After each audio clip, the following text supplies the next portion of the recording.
I want to do a hard pivot then from Philadelphia to the Nets, because they were another one of those teams that, depending on what side of the coin you're on, may have been surprising to some at this point. But the recent, obviously, quote that came out after the Nets lost to the Bucks last night, Kyrie defending that of Ben Simmons. The quote was, "He hasn't played in 2 years. Give him a fucking chance. We're trying to give him positive affirmations." For people who just read the quote, do you watch the Nets play? Nobody does. I do. I do because I think because I try to defend the Nets, I try to defend Ben Simmons. He doesn't play like he has worked on his game at all. He doesn't play like he feels like he deserves to score or win. He's just out there because it's an obligation.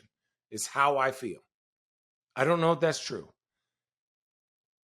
I have rarely seen a player played more scared and more worried about what are people going to think. Basketball is the most subconscious game, and I say this all the time. I said this from whenever, ever.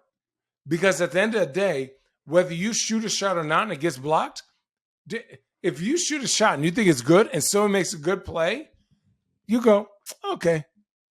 Oh, shit, that was a good play. They blocked it. He plays basketball not to be talked about.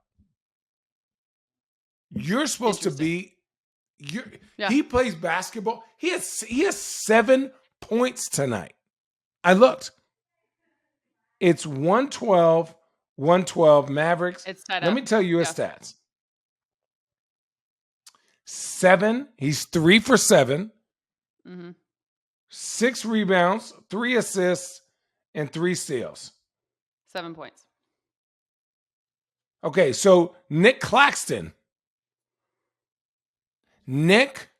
freaking Claxton has how many points? In 26 minutes. 7. Oh, he has 4 rebounds, almost identical stats. And this guy is supposed to put you over the edge? The Nets are the most KD undisciplined. and Kyrie are combined 63 right now. You think that's going to work? All year? Allie. No, I'm speaking to your point of you got to have that guy to put you over. When you've got your 2 stars carrying the bulk of the load, who is that third option? And to your point, that 7 points is not going to do it. Even if he's a third option, to be honest, the way that Kyrie and KD are playing now, they go, well, we gotta score 50 to win. Yeah. Do you watch them play? I've seen how they play basketball. They play basketball like it was Drew League. Are you buying what Kyrie said about Ben Simmons? For Kyrie as his teammate, absolutely. I appreciate that from Kyrie. As a media member, as somebody looking into what they're doing, I'm not in his locker room. I want to give him the benefit of the doubt. I'm looking at his eyes. He does not even look at the rim, right? He has some emotional damage to being the best version of himself and it not being up to standard. And that's the honest truth.